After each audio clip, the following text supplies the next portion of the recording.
So I've had this video on my mind for quite some time, and you know what? Today is the day we're going to talk about the biggest X factor for every MLB team going into 2023. These are not going to be the best players on the team. These are players that aren't really talked about a lot in the best players conversation, but they're still vital to a team being good or not. For example, my X factor for the Braves, I'll go ahead and spoil it right now. I'm going with Vaughn Grissom because he's a young player that is tasked with a pretty tough challenge of replacing Dansby Swanson. Dansby was a face of the franchise, if not the face of the franchise once Freddie Freeman left. So the fact that a young Vaughn Grissom is going to have to replace him, he has the tools to do it. So for me, he is the X factor because he's not their best player, but he's going to be vital in their team success. So now that we've defined what an X factor is, let's move on to the next team. Let's talk about the Miami Marlins and their X factor. I'm going to go with Jazz Chisholm Jr. He's on the cover of MLB The Show 23, so maybe I'm cheating by choosing Jazz, but to me, Miami, they're going to have their pitching figured out, but the key for Miami is, are they going to have a superstar on the offensive side of things? And for me, when you take a look at Jazz,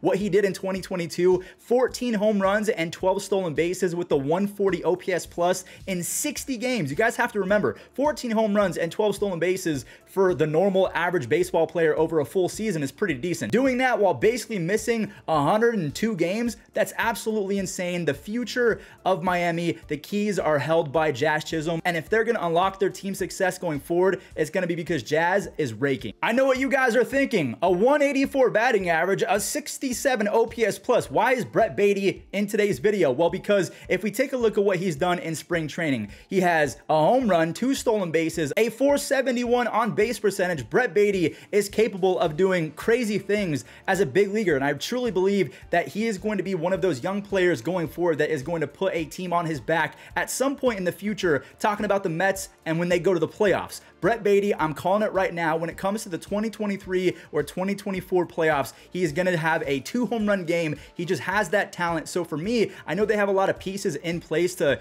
kind of hold him back from playing a lot. Eduardo Escobar at third base. They have a bunch of outfielders. But if Brett Baty can steal 350 to 400 at bats somehow in 2023, he's going to put up 20 home runs and 25 doubles. He's going to be huge in their team success. Here we go with the favoritism. All right, guys, I know it probably seems like I'm being biased by choosing my friend Bryson Stott, but I'm going to go ahead and show you guys his splits for 2022 because something stood out at me. I could not believe my eyes. He had a better batting average and on base percentage as well as slugging against lefties. You can't really find that very often with left-handed hitters, especially a rookie left-handed hitter, a 110 OPS plus against lefties. He had a 1.2 WAR, and that's really because in the first 2 months of the season, he was, I mean, he'll tell you this, he was terrible. But against lefties, he was pretty good, and in the second half of the 2022 season, he had 4 home runs and a 109 OPS plus, so he kept on getting better, as long as we don't mention the World Series, because that's where his weaknesses kind of came to their ugly head. I just want Bryson Stott to be a 3-win player in 2023, and if he can do that, the Phillies are going to be that much better. I wanted to go with Ranger Suarez, but honestly, how much credit he got after the World Series, we know that he is a dog. I feel like he's not really the X factor that he could have been because everyone knows he's that guy. Cade Cavalli of the Nationals, he is going to be that guy.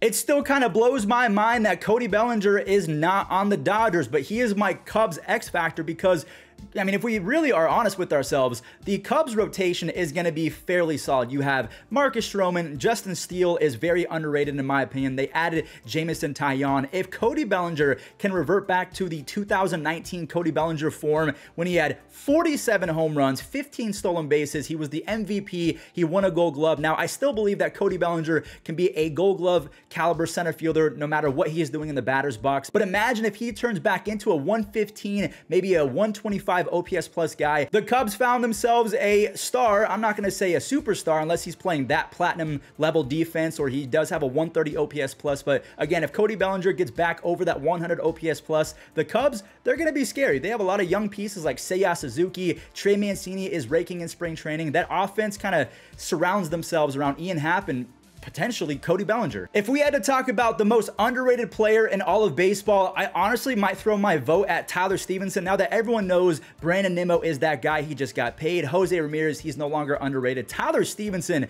for his career as a catcher, has a 370 on base percentage. He has a 115 OPS plus, and he has one of the better arms in all of baseball if we're talking about catchers. Last year in 50 games, he had 9 doubles and 6 home runs, essentially with a broken thumb. He still had a 130 OPS plus. So the Cincinnati Reds, you could probably go with a bunch of different guys. Maybe you would go with Hunter Green, because there's not really going to be a future of the Reds if Hunter Green is not the #1 overall pick or #2, whatever he was that we think he's going to be. But for me, Tyler Stevenson, he's going to be with Hunter Green. He's going to be the catcher. He's going to be calling games. And I think that his production offensively, it's going to mean just as much. Do you guys remember how insane Freddy Peralta was 2 years ago in 2021? He was only allowing 5.2 hits per 9 innings while striking out 12.2 hitters per 9. Absolutely just insane stuff. Last year, in 17 starts, he had a 3.58 ERA and a 3.06 FIP. So his FIP actually outperformed 2021 when he was an all-star. We haven't really talked about Freddy Peralta in a while, and simply because he's been injured for quite some time. But if he comes back and he's in that same rotation as Corbin Burnes, even though Corbin Burnes is probably going to get traded, they still have Brandon Woodruff and they have Eric Lauer. Freddy Peralta is the key to their success. If they go on a magical playoff run, it's going to be because Freddy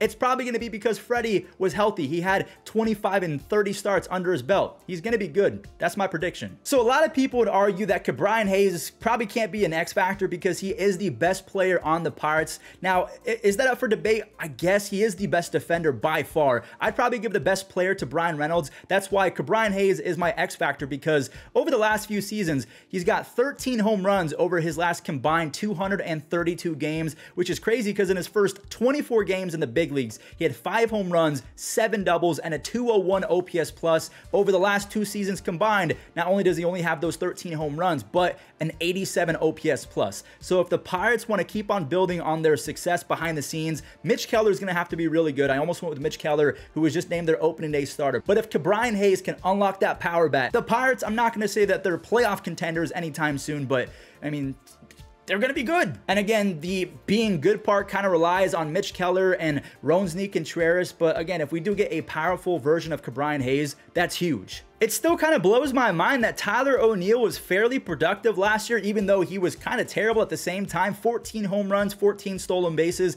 He still had a 101 OPS plus. So technically, according to the statistics, he was an above average hitter. But in 2021, even though he wasn't an all-star, 15 stolen bases, 34 home runs, a 148 OPS plus. He was top 8 in MVP. I know a lot of people are saying that Jordan Walker is the next guy, and Dylan Carlson, they still have some faith in him. They also have Lars Nootbaar. So there's a lot of potential for a stacked Cardinals outfield. I'm not going to lie to you guys, though. I still really am a fan of Tyler O'Neill. He's playing right now in the WBC. Is he playing well? He actually kind of is. So for me, I still have faith in Tyler O'Neill, Mr. Bro-Neal, as they call him, because he's so massive. He's a fantastic defender, and honestly, I feel like he could be a 2020 guy again in 2023 and really unlock the fullest potential of the Cardinals lineup. And honestly, when I think about the Cardinals lineup, it's devastating. They're going to be so good, and that's without Jordan Walker and Mason Wynn. And if they add those two guys, it's over. I am going out on a severe limb with this guy right here, Drey Jameson. He is getting torched in spring training, but maybe that's because spring training doesn't really matter, and right now he's trying to fine-tune his mechanics, because last year when we saw him in the big leagues, even though it was only 4 starts, he was 3-0 with the 1.48 ERA, and he had 24 strikeouts and about 24 innings. That's pretty good, and you guys are seeing the highlights right now. Drey Jameson is disgusting. He throws 97 and 98. He has filthy off-speed stuff. So if you compare him with a guy like Zach Davies, Merrill Kelly, Zach Gallen, one of the best and most underrated players in baseball, you could have a sneaky Arizona Diamondbacks team in that NL West that could maybe compete with the Giants for 3rd place. I don't know if that's going to happen, but Drey Jameson, he's got nasty stuff, and he could really be the key to success going forward at 25 years old. Another young guy I want to talk about, Ezequiel Tovar. He did not really impress last year, unless you're a diehard Rockies fan and you were just looking for Tovar to be healthy and you wanted him to be in the big leagues regardless of production, then maybe you were happy. But a 57 OPS plus, that's not really going to cut it. But in spring training, he does have a double, a home run. At least he's getting on base at a 320 clip. That's decent. But before being called up to AAA last season in AA in 66 games, Ezequiel Tovar had 15 doubles, 13 home runs, 17 stolen bases while hitting 318. He had a 932 OPS. That's really, in a nutshell, what the Rockies are hoping for in the big leagues, especially with how massive that ballpark is. They just want him to shoot the gaps, hit some triples, steal bases every so often, and play Gold Glove defense. And Ezequiel Tovar, he can give that to you. It was kind of hard to pick a player for the Rockies because there's such turmoil going on and how bad their general management is, but Tovar, he is exciting. And if the Rockies are going to be any sort of playoff contender in the next half decade, Tovar is going to be a face of their success. You guys remember how nasty Dustin May is? Now, he did pitch a little bit in 2022, so it's not like he's coming back from a full-fledged of being out for a year and a half, 2 years. Again, he did throw about 30 innings in 2022. He didn't look the best, but at least he was still striking guys out every so often. The year before that, in 2021, he had a 2.74 ERA and 13.7 strikeouts, but again, it was only 23 innings. That's because he got injured. He was looking like he was going to be one of the top dogs in the National League to begin his career from 2019 to 2021. His first, let's just say, 114 innings. He had a 2.93 ERA and an almost 9 strikeouts per 9. So for me, now that a lot of guys have kind of left the Dodgers, Andrew Heaney, Tyler Anderson, they weren't really anything until they came to LA, but the depth of the starting rotation for the Dodgers is kind of weak now that Kershaw, he's always having issues. Tony Gonsolin, kind of in the same sentence, has health issues every so often. Dustin May, he's going to be vital to that rotation, and honestly, I feel like he could be the second best pitcher behind Julio Urias and maybe third behind Clayton Kershaw. Put some respect on Clayton Kershaw. He's still pretty good. The Padres are pretty stacked. I won't even front with you guys. It was hard to find an X factor for the Padres because there are so many of them. I don't know if it's Nelson Cruz or Matt Carpenter. I'm going to go with Seth Lugo because I watched him in spring training a couple days ago, and he looked really good. He is one of the top guys so far in spring training if we're talking about strikeouts per 9, and the fact that he's going to be stretched out to a starting pitcher now as opposed to a reliever. But then again, maybe they'll use him as a hybrid sort of guy. He comes out the bullpen every so often as a long reliever, or he's going to start 20-25 games. He looks very impressive, and for a rotation that has a lot of injury-prone guys like Blake Snell, Yu Darvish, Joe Musgrove is on the shelf right now. Nick Martinez didn't look that great, especially against whoever they face. Canada, yeah, I think that Seth Lugo could be a huge X factor for the Padres. And the final team from the National League, Michael Conforto. Shockingly, he almost has a 20 WAR for his career, which kind of blows my mind considering he hasn't really played a bunch. He only has 757 games under his belt. His best season, at least in my opinion, came all the way back in either 2017 or 2019, maybe 2019. Nah, let's go 2017. Even though he only played in 109 games, he made those games count. 20 doubles, 27 home runs, a 148 OPS plus. Even in 2020 in the COVID season, 9 home runs and a 154 OPS plus. Now that he's coming back from that shoulder surgery, is he going to be Michael Conforto of old? If we take a look at spring training, 4 home runs, a 1172 OPS. I think the Giants, they got something special, and he's going to be a monster this year. Again, I know the 4.9 ERA might seem like fuzzy. Why did you pick this kid? Kyle Bradish, in my opinion, looks like a Shane Bieber-esque type of pitcher, but a Shane Bieber that can throw 97 to 98 miles an hour, and his velo is getting better and better in spring training. Now, in 117 innings, again, he had a 4.9 ERA and only 111 strikeouts. But if we take a look, he had a 4.45 FIP, which is pretty good in my opinion. In spring training, he has 12 strikeouts, only 2 earned runs over 9 innings. I just believe in Kyle Bradish and the fact that the Orioles, they have continued to develop his velocity, even on his off-speed pitches as well. So he's going to be throwing harder on the fastball, which is going to make his off-speed pitches look even slower. So when you factor in his velo increases across the board, I really believe that Kyle Bradish could be kind of a sneaky dark horse, not Cy Young guy, but someone that is going to shock a lot of people. For me, Kyle Bradish, I have no problem saying that he could be a 3.8 ERA guy with a 10 strikeouts per 9. I could see it happening. And considering how stinky the Orioles are at signing free agents, they're going to have to rely on this guy because they have no one aside from Grayson Rodriguez and DL Hall, at least if we're talking about reinforcements. Tristan Casas is a sabermetrics darling because if we take a look, he hit 197 in his debut season last year, which a lot of older folks would say, but 197, he stinks. But he still had a 360 on base percentage and a 113 OPS plus. He had 5 home runs in 76 at-bats. He is absolutely lighting up spring training right now. Again, I've brought up spring training a lot, and that's because I'm seeing these guys live and their swings look more compact. They're in better shape, and a lot of these guys just are getting more playing time, so I'm able to see them more often. Now, granted, spring training talent is not the best if we're talking about pitching. Maybe I'm getting ahead of myself, but a lot of these guys do have the talent. They're either former top 100 prospects or they were good once upon a time, whether it's Ezekiel Tovar or Cody Bellinger. They do have talent, so it's not like I'm just picking the worst players ever and hoping that they're good. Tristan Casas, I mean, he has a chance to be the next Ryan Howard, I don't know. He could be that guy. He's that powerful. The New York Yankees, a very simple answer in my opinion. The X factor is going to be Luis Severino, and it's going to be even more so because Carlos Rodon, he's missing some time. Frankie Montas has that shoulder issue. He's not going to be back anytime soon. Harrison Bader, he's out. Everyone that the Yankees have ever traded for, it seems like, ends up getting injured. Even Andrew Benintendi got hurt. So Luis Severino, he is going to have to be a workhorse. Last year in 2022, the strikeouts, they were there. He had a 3.18 ERA, but if the Yankees are going to make a World Series run, he's going to have to be a 11 strikeouts per 9 guy with a 3.1, maybe a 2.9 ERA. And to me, he could be that guy. So here's where I might start to lose some of you guys because I'm going to bring up AAA stats real quick. Josh Lowe, we know that the Rays, their outfield depth is a little bit thin, especially now that Kevin Kiermaier, he's gone, he's not coming back. And the Rays are hoping that Josh Lowe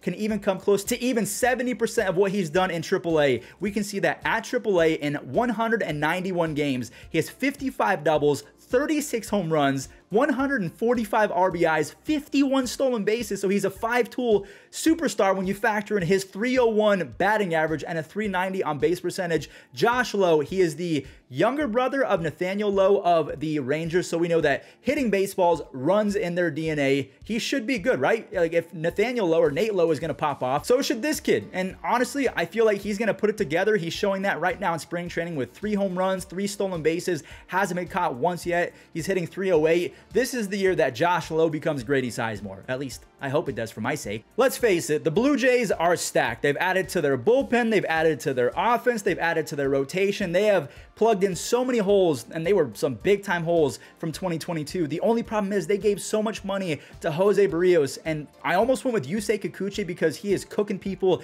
in spring training. But after seeing what Jose Barrios did in the World Baseball Classic, and if you guys missed it, he was horrible in his first game. I don't know if it was against Venezuela. I believe it was against Venezuela, but don't quote me. Oh yeah, it was because Anthony Santander, he went yard. And I just want to remind you guys, once upon a time, and I'm telling you this as a Guardians fan, I used to be afraid of Jose Barrios. He had a 3.89 ERA in 2017, a 3.84 in 2018. He's a 2-time All-Star. He definitely earned his money, but after he joined the Blue Jays, he became the human equivalent of batting practice. He's been terrible, and now he's being terrible in the World Baseball Classic. But if he can be Jose Barrios of old for the 2023 Blue Jays, they are going to make a lot of noise and potentially, I'm not going to say they're going to go all the way, but they could do so. If you had Lucas Giolito being one of the worst pitchers in 2022 on your baseball bingo card, I would like to have a conversation with you because I was not expecting Lucas to have a 4.9 ERA and a 4.06 FIP. The FIP does suggest that he's probably going to be a little bit better in 2023, and he did have 177 strikeouts and 161 innings, so at least he was still nasty if we're talking about stuff. Now, he has shown some progression in spring training. The strikeouts are there again. The spin rate on his changeup is still ultra elite. I believe in that changeup more than almost any pitch in baseball. I think that it's nasty. But the White Sox, they're kind of doomed by, I don't know if it's ego or what it is. Yohan Moncada, I've heard a lot of not the best things about him, that he's kind of a me guy. And Lucas Giolito, the fact that he wasn't his best version, it's either going to be Lucas Giolito performing like a Cy Young player all over again as the biggest reason why the White Sox are back in the playoffs, or Moncada, he's going to revert back to his 2020, 2021 self when he was pretty good. I don't remember which year it was, but it was 2020 or 2021. For me, now that Jose Abreu is gone, Lucas, he's got to take the team over. He's got to become the captain, and he's got to be a 3 ERA, borderline 2.8 ERA guy. He's got to be that again. We have a newcomer for the Guardians. Yes, we actually spent some money. Jesus might be coming back, but we know that for $16.5 million, Josh Bell better be the second coming of Victor Martinez at second base. And one crazy thing I want to show you guys about Josh Bell, but in the first half of 2022, Josh Bell was quite literally Mickey Mantle, 21 doubles, 13 home runs while hitting 311. He had an 895 OPS with a 153 OPS plus when you adjust for ballparks and everything like that. A 153 OPS plus and 13 home runs in a single half of baseball is insane. And the reason why I believe that Josh Bell is an X factor, because now that he's going to be playing first base, Josh Naylor is going to be pretty much the full-time DH. That leaves Terry Francona no other option but to put Oscar Gonzalez in right field. You have Stephen Kwan in left field. What does that mean for Miles Straw in center field? Hopefully that means he gets replaced by Will Brennan. I think that Miles Straw is an amazing defender, great on the bases, but offensively I need more. So get Will Brennan in center field, have a Mike Zunino and Bo Naylor platoon at catcher, and I think Josh Bell makes us that much more dangerous, that much more serious of a contender. And yeah, we're going to be making decisions based off performance as opposed to, oh, we like you. Like what happened with Ernie Clement. Like that guy was so bad and somehow he kept on getting at bats. No more Jake Bowers or anything like that. Can I interest you in a negative 1.2 WAR and a 77 OPS plus player? No? What if I tell you he was the former #1 overall pick 3 years ago, Spencer Torkelson? To me, you have to have faith in Spencer considering how unlucky he was a season ago. I was watching a Foolish Bailey top 5 hitters he likes, and a big reason why Spencer did not put up the best stats is one, he was horrific defensively, so that really brought down his WAR, but also his BABIP, that is just shortened for batting average on balls in play. It wasn't very good, so expect Spencer Torkelson to break out because his exit velos are still pretty good. They're not the best in baseball. I just feel like with more time, he's going to get better and better, and I think that he will be the best player on the Tigers in 2023, which is saying something because I really like Riley Green. The Italian Nightmare, I guess I'm not really going out on a limb here, but maybe I am because I did not go with Bobby Witt Jr. Is Bobby Witt Jr. going to be Derek Jeter at shortstop again? And that's not even a good thing because Derek Jeter was terrible defensively at shortstop, but that's a different rant for a different day. Vinny Pasquantino has a chance to be the next big thing if we're talking about first basemen that can get on base. A 383 on base percentage with a 135 OPS plus, 10 home runs in 258 at-bats. I don't have anything left to say. To me, Vinny Pasquantino's success as a first baseman, both in the batter's box and defensively, is going to really determine whether or not the Royals, they spend big after this season because they have the pitchers in the farm system with Asa Lacy and Frank Mazzucato, a couple other guys as well. If Vinny puts up 30 home runs, if Bobby Witt Jr. goes 30-30, the Italian Nightmare and Bobby Witt Jr. are going to change the entire course of the future for Kansas City. I'm not gonna lie to you guys, I am not excited for Kenta Maeda to be back because as an honest Guardians fan, I am a broker of truth. I have to tell you guys the actual truth and be transparent. If the Twins were healthy, I'm not sure the Guardians would have been a first place team last year. Were we good? Yes, we were really good, but the Twins on paper are amazing. I mean, 2 seasons ago in the shortened season, Kenta Maeda was second in Cy Young. He led all of baseball with a .75 whip. He was striking out almost 11 hitters per 9 with 80 strikeouts over 66 innings. He wasn't that great in 2021, but now that he's healthy, I don't really know what the ceiling is for Kenta Maeda, but they've added Tyler Mahle. They gave money to Carlos Correa. Kenta Maeda is back. Joey Gallo and Max Kepler, now that the shift is gone. Could be Ted Williams and Babe Ruth. I don't know. I'm kind of afraid of Kenta Maeda, and to me, he has to be the X factor because if he is Kenta Maeda from the Dodgers days or from 2020, yeah, that's terrifying. The Houston Astros, we call him Justin Verlander 2.0 or Mini JB because Hunter Brown, quite literally, he kind of modeled his game after Justin Verlander, and as the highlights are rolling, you guys will be able to tell, yeah, Hunter Brown, he probably had JV posters all over his room. Hopefully just JV posters and not like me. When I was young, I had, what's her name, Kate Upton? Yeah, I had posters of her on my wall. Anyways, I wasn't expecting Hunter Brown to be absolutely lights out like he was when he debuted last season. 22 strikeouts over 20 innings. Only 20 of those innings came in starts. I just have all the faith in the world in Hunter Brown. So considering they already have Framber Valdez, Christian Javier, Luis Garcia is looking better in the WBC. They have Jose Urquidy. If the Astros are going to make another run, it's because Hunter Brown probably threw 140 to 160 innings, and they were pretty good innings. For the Angels, I'm just going to guess that Carlos Estevez is the opening day closer because he's nasty and they gave him money, so I'm expecting it. My X factor for the Angels, considering I like their rotation, if you don't think that Ohtani, Sandoval, Anderson, what's his name, Suarez, Jose Suarez, if you don't think that those guys are going to actually compete, they are going to, so just change the opinion real quick. You still have time. Also, I forgot to talk about Reed Detmers. He's probably their 3 or 4 starter, either behind Tyler Anderson or right in front. And to me, the bullpen is going to be their biggest bugaboo, their biggest question mark. Can Aaron Loop, if he's still even on the team, can Ryan Tepera, can they revert back to elite forms? Can Carlos Estevez strike out, 11 hitters per 9 and save 30, 35 games with a sub-3 ERA? That will be the defining factor, not the offense, not the starting rotation. It's going to be the bullpen, and more specifically,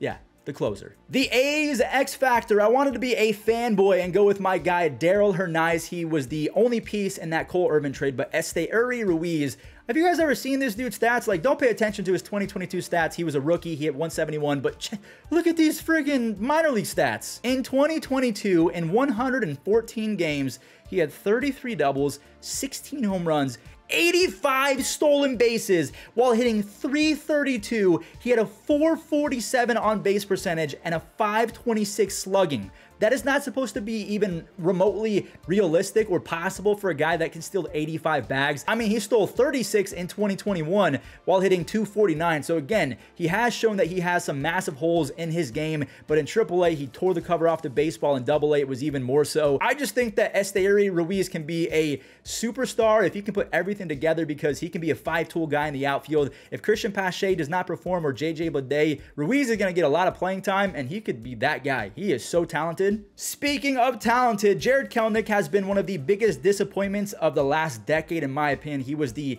next face of the Mariners. Jarred Kelenic has a career -2 WAR and a 66 OPS plus, and if you've been on Twitter or any sort of social media, you know that Jarred Kelenic is lighting up spring training. He has 2 stolen bases, which is cool, but 4 home runs, a 448 batting average, and an almost 1,500 OPS. I don't really have much else to say about the Mariners, because I will be coming out with a video later talking about the biggest questions, and my biggest question for the Mariners is not Jarred Kelenic, because they're going to win 90, 95 games if Kelenic doesn't even sniff the diamond. My biggest question for them is Robbie Ray and that rotation. So can Jarred Kelenic be the X factor, someone that is no longer a platoon guy? He doesn't want to give up at bats. He's probably going to now that Teoscar Hernandez is a thing. But for me, Jarred Kelenic, yeah, if he can be a 20 home run, 25 stolen base guy, my heart will be very happy, because he's a lot like Grady Sizemore. I just want Josh Lowe or Jarred Kelenic to be the next Grady. Is that too much to ask for? Then again, the Mariners do kind of have right-handed version of Grady in J-Rod. He's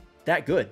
And last but not least, do I have to say anything? I mean, just take a look at this man's blue eyes and his blue hat that is not a blue hat. Well, it is blue because he's on the Rangers, but it's not the Mets. You guys know what I mean. Jacob deGrom has to be an ace. He has to throw 200 innings. Or, okay, let's give him 170. Can Jacob deGrom throw 170 innings? When's the last time that he's done that? Because if the Rangers are going to do anything, whether it's 2023, 2025, or 2028, I can't remember exactly how many years his contract is for, but he has not thrown more than 92 innings since 2019. But then again, before, like from 2019, before that, 2018-17, he was a guaranteed pretty much 200 innings. He had 148 in 2016, 191 in 2015. So Jacob deGrom went from an Iron Man to someone who can't stay healthy. So yes, if you don't have Jacob deGrom as the X factor for the Rangers, even though he is their best player on paper, I'm going to give you guys that. It might be a stupid player and a stupid pick, but I think that he is the only thing that we have to talk about for the Rangers if they're going to be good or not next season. Sue me. Well, guys, that does it for today's biggest X factors going into 2023. I just wanted to talk about some new names and some new faces that you're not really familiar with. So I hope that you guys enjoyed. If you want to see more videos like this,